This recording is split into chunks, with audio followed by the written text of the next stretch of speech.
نحمده ونصلي ونسلم على رسوله الكريم اما بعد اعوذ بالله من الشیطان الرجیم بسم اللہ الرحمن الرحیم یا ایہا الناس قد جاءتکم موعظۃ من ربکم وشفاء لما فی الصدور وہدی ورحمۃ للمؤمنین، اے لوگو تمہارے پاس تمہارے رب کی طرف سے ایک عظیم نصیحت آ گئی، دلوں کی بیماریوں کی شفا آ گئی اور مومنین کے لیے ہدایت اور رحمت ہے۔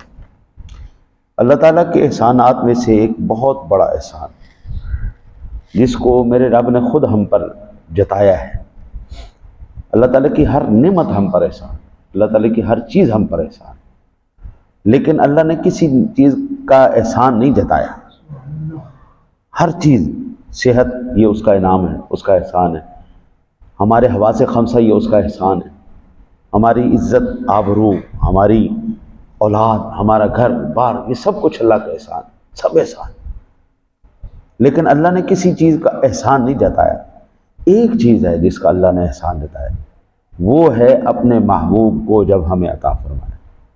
ارشاد فرمایا لقد من اللہ علی المؤمنین اذ بعث فیہم رسولا من انفسہم یتلو علیہم آیاتہ ویزکیہم ویعلمہم الکتاب والحکمہ وَإِن كَانُوا مِن قَبْلُ لَفِي ضَلَالٍ مُبِينٍ، بے شک اللہ تعالیٰ نے مسلمانوں پر احسان فرمایا کہ انہی میں سے ایک عظیم رسول بھیج دیا۔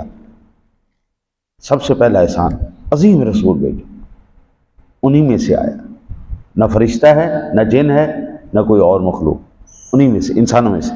پھر اب اس کی صفات بیان فرمائیں، جو ان پر اس کی آیتوں کو تلاوت کرتا ہے، قرآن پاک کی تلاوت کرتا ہے، ان کا تزکیہ نفس اور باطن دونوں کرتا ہے، اور انہیں کتاب اور حکمت کی تعلیم دیتا ہے، بے شک وہ اس سے پہلے ضرور کھلی گمراہی میں تھے۔ سب سے پہلا احسان اللہ کی حبیب جو اللہ نے جتایا ہے، پھر ان کی صفات کا بیان کیا۔ حضور کی عظمتیں بیان کرنا، یہ احسان الہیہ کا ذکر کرنا، یہ کس کا طریقہ کار ہے؟ اللہ وحدہ لا شریک۔ تو آج اگر یہ کہنے جی کہ حضور کی صرف سنی تعریف کرتے، نہیں بھائی، ہم اللہ کی سنت پر عمل کرتے ہیں، اللہ کے بتائے ہوئے طریقے پر عمل کرتے ہیں، ہمارا کو اپنا ایجاد کردہ نہیں ہے، صدیوں سے یہی طریقہ کار جو قرآن نے ہمیں سکھایا، پہلی بات۔ دوسری، پھر جو اگلی صفت اللہ نے بیان کی، اب یہ جو میں نے آپ کے سامنے آیہ مبارکہ تلاوت کی، 164 نمبر آیہ مبارکہ ہے سورہ آل عمران کی۔ اب جو میں عرض کرنے لگا ہوں وہ سورۃ التوبہ کی 103 نمبر آیہ مبارکہ۔ ارشاد باری خذ من اموالہم صدقۃ تطہرہم وتزکیہم بہا، ان کے اموال سے زکوٰۃ دیجئے جس سے ان کو پاک کیجئے اور اس سے ان کا تزکیہ نفس و باطن کیجئے۔ پیارے محبوب، جہاں پر آپ حکمت کی تعلیم دے رہے ہیں، کتاب کی تعلیم دے رہے ہیں، جہاں پر آیات بینات آپ تلاوت کر رہے ہیں، میرے محبوب ان کا تزکیہ نفس بھی کرنا ہے، نفس اور باطن دونوں، ظاہر اور باطن دونوں پاک کر دو۔ جس طرح عقائد فاسدہ، اعمال خبیثہ، اخلاق مذمومہ، امراض کے قائم مقام ہیں، یعنی کینسر ہے، ایڈز ہے، یعنی کوڑ کی بیماری ہے، آج بھی یہ سب سے خطرناک اور موذی ترین بیماریاں تصور کی جاتی ہیں۔ کینسر ہو گئی جناب، میں تو کہتا ہوں جو بھی آج بیماری لگ جائے وہ جاتی نہیں۔ شوگر کے جتنے بھی مریض ہیں، کون سی کوئی علاج ہے شوگر کا؟ نہیں۔ بلڈ کے مریض ہو جائیں، ہارٹ کے مریض ہو جائیں، ہے ہی کوئی بیماری کا علاج ہی کوئی۔ یہ دنیا کی بیماریاں ہیں جن کا کوئی علاج نہیں، لیکن قرآن کہتا ہے میرے پاس ہر بیماری کا علاج ہے۔ جتنے بھی اخلاق مذمومہ ہوں گے، یعنی بد اخلاق آدمی ہیں، خبیث اعمال والا عام آدمی، آج آپ کی سی سی ڈی نے بڑے بڑے لوگوں کی توبہ کروائی ہے یا نہیں کروائی؟ بڑے بڑے بدماش ہیں، لینڈ سے آ گئے یا نہیں آ گئے؟ یعنی بیماری کا علاج موجود ہے، طبیب جو ہے نا جی، اس کی تشخیص ابھی باقی ہے۔ بیماریاں تو بلا تشبیہ اللہ کی ذات، اس کا کلام بہت اونچا ہے۔ اللہ تعالیٰ اپنے محبوب کے ذریعے نسخہ شفا قرآن کے ذریعے، نسخہ شفا میرے آقا جی کے پاس قرآن ہے، آپ کا فرمان شریف بھی، تو اس کے ذریعے اللہ ہماری ساری روحانی بیماریوں کو، ظاہری باطنی آلودگیوں کو پرے کر دیتا ہے۔ یہ جو ہے نا جی، یہ مطلع ہے۔ کہتے ہیں کہ جس پر کوئی چیز پڑے، روشنی پڑے، نقطہ مرکوزہ، جس پر کوئی کسی چیز کا مرکز بنا دیا جائے۔ ہمارا دل وہ زمین ہے جہاں پر انوار الہیت کا مطلع ہوگا، روشنی پڑے گی، یہ مرکز بنے گا۔ اور یہ کب بنے گا؟ جب یہ اخلاق رذیلہ، عقائد فاسدہ اور جو اخلاق مذمومہ ہمارے ہوں گے یہ دور ہوں گے، یہ دفع ہوں گے، تو پھر وہاں پر انوار و تجلیات کا گھر بنے گا۔ اللہ کی ذات بہت بڑی ذات ہے، کائنات میں کوئی ایسی جگہ نہیں جہاں پر اس کی ذات کا احاطہ کیا جا سکے۔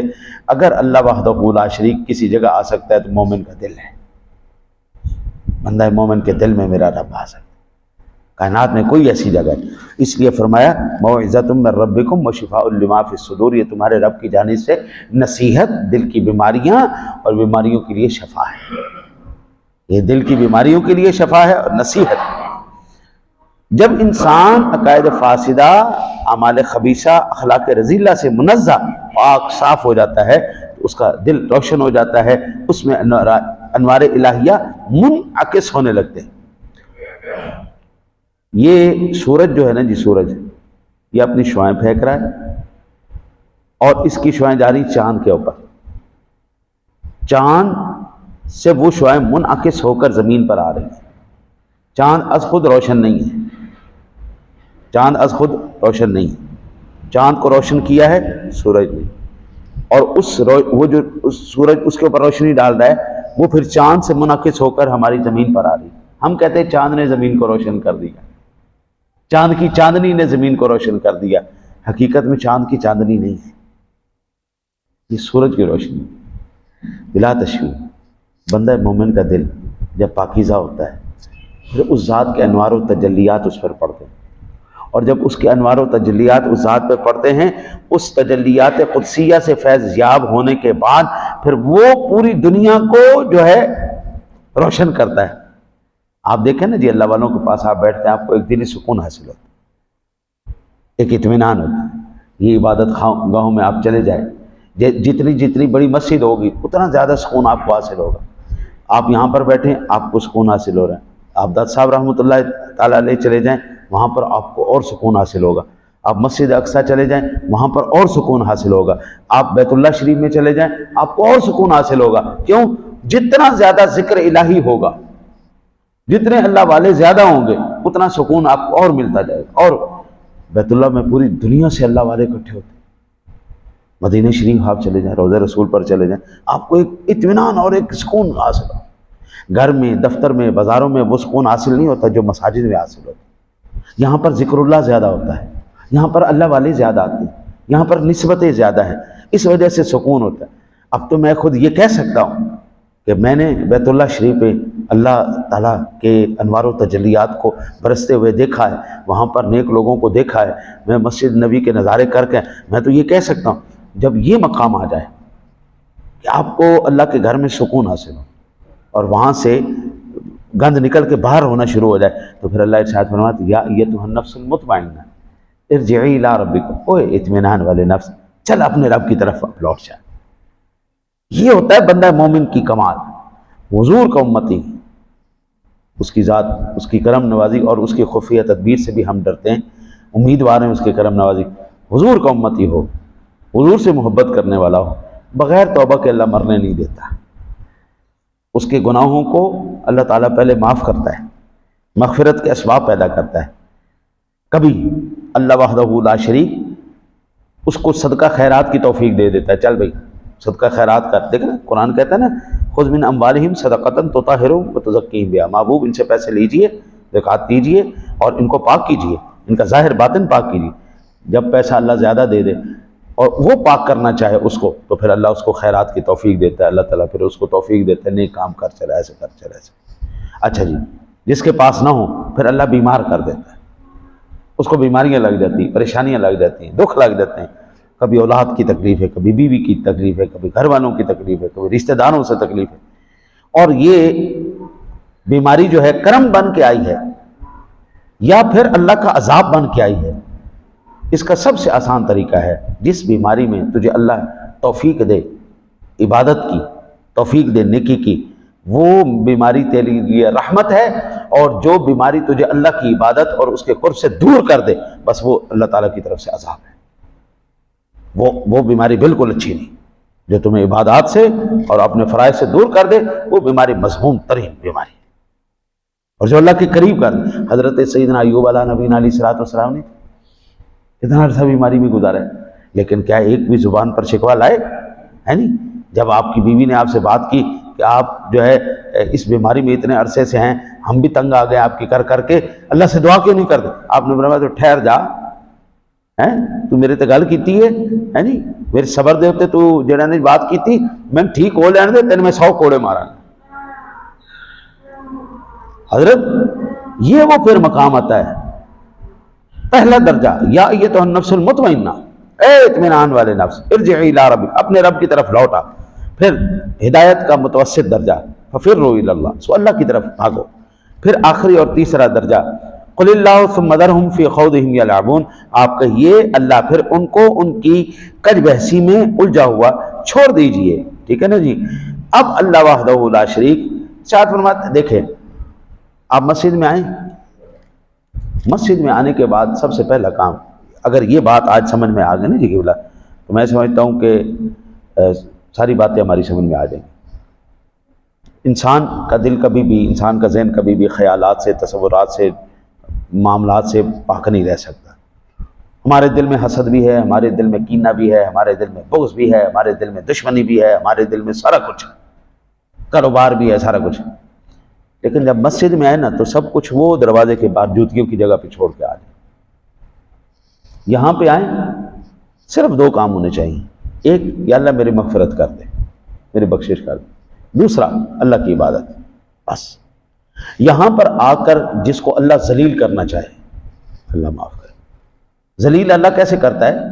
اللہ یہ نہیں سر پہ جوتے مارتا ہے، نہیں، ایسے اللہ ذلیل نہیں کرتا۔ اللہ اسے ایمان چھین لیتا ہے، جس کو ذلیل کرنا ہو اللہ نے اس سے ایمان چھین لیتا ہے، پھر اللہ اس کو موت دیتا ہے، بے ایمانی کی موت دیتا ہے، بے ایمانی کی موت دیتا ہے۔ دل میں حسد ہے، کینہ ہے، بغض ہے، لڑائی ہے، جھگڑا ہے، پریشانیاں ہیں، دکھ ہے، تکلیف ہے، چپ کر کے ادھر جوتوں کی جگہ پہ رکھ دو، اندر آؤ۔ پہلا تمہیں فکر یہ ہونا چاہیے، یا اللہ میری مغفرت فرما دے، میرے گناہوں کی بخشش کر۔ دوسری، اللہ کی بارگاہ میں سجدہ سر بسجود ہو جاؤ۔ اب یہاں پر آ کر بیٹھ بھی ایتھے ان کی ہو رہا ہے، ایتھے ان کی ہو رہا ہے، ایتھے ان کی، اے ان کی کر رہے، اے ان کی کر رہے، اے کی کہتا ہے، اے کی کہتا۔ اس کا مطلب یہ ہے کہ رب کے گھر میں بھی تو آ کے اللہ کی رحمت سے محروم۔ میں بیت اللہ شریف کے سامنے کھڑا تھا نہیں ادھر جب حاضری، میری زیادہ تر راتوں کی کوشش یہی تھی کہ رات ساری حرم شریف میں گزاروں۔ وہاں پر جو تکلیف دہ مناظر تھے، لوگ بیت اللہ شریف کے سامنے کھڑے ہو کر بجائے اس کے کہ وہ دعا مانگیں اور سلسلہ کریں، یہ بیت اللہ شریف ہے، ادھر کمر کر کے ایسے سیلفیاں لے رہے ہیں، وہاں پر بھی بیٹھے ایک دوسرے کی چغلیاں اور غیبت کرتے ہیں۔ ظاہری بات ہے، بندہ آتا ہے چلا جاتا ہے، یہ تو اب بیت اللہ کے اندر بھی لوگ جا کے محروم ہو گئے، جہاں پر تو ہر لمحہ ہی اللہ کی رحمت برس رہی ہے۔ اگر وہاں پر جا کے لوگ محروم ہیں، حضرت حقیقت میں پھر یہی لوگ محروم ہیں، یہ لوگ جو ہے خسارے میں ہیں، یہ لوگ خسارے میں ہیں۔ جب آپ یہاں پر آئیں، میری شروع سے عادت ہے، میں بجائے اس کے کہ میں اس سے بات کروں، اس سے بات کروں، سے ضرورت ہوتی ہے ہم کرتے ضرور، لیکن آ کے قرآن کھولتا ہوں یا حدیث کھولتا ہوں، چپ کر کے مطالعہ شروع کر دوں۔ قرآن کو دیکھنے کا بھی ثواب ہے، قرآن کو پڑھنے کا بھی ثواب ہے، حدیث کو دیکھنے کا بھی ثواب ہے، حدیث کو پڑھنے کا بھی ثواب۔ چپ کر کے مطالعہ کرو، اللہ اللہ خیر سے، نہ ہم کسی کی طرف متوجہ ہوں گے، نہ کسی سے غیبت ہوگی، نہ کسی سے چغلی ہوگی، نہ کسی سے کوئی پھڈا فساد ہوگا۔ جو کرتا ہے اس کو کہتے ہیں اللہ تیرا بھلا کرے، جا موج کر۔ جب یہ کیفیت آ جائے، اللہ کے ساتھ اتنی نسبت آ جائے، تو پھر اللہ اس بندہ مومن کو کامل بنا دیتا ہے۔ پھر وہ صرف خود کامل نہیں بنتا، خواجہ معین الدین چشتی اجمیری رحمۃ اللہ تعالیٰ علیہ جب اس کامل کی بارگاہ میں آئے تو فرمانے لگے، گنج بخش فیض عالم، مظہر نور خدا، ناقصانہ پیر کامل، کامل ہرا رہنما۔ پھر ان کے در پہ بھی جو آ جاتا ہے اللہ اس کو بھی کامل بنا دیتا ہے۔ اللہ سے دعا ہے اللہ آپ کو مجھے عمل کی توفیق عطا فرمائے۔ اللہم صلی علی سیدنا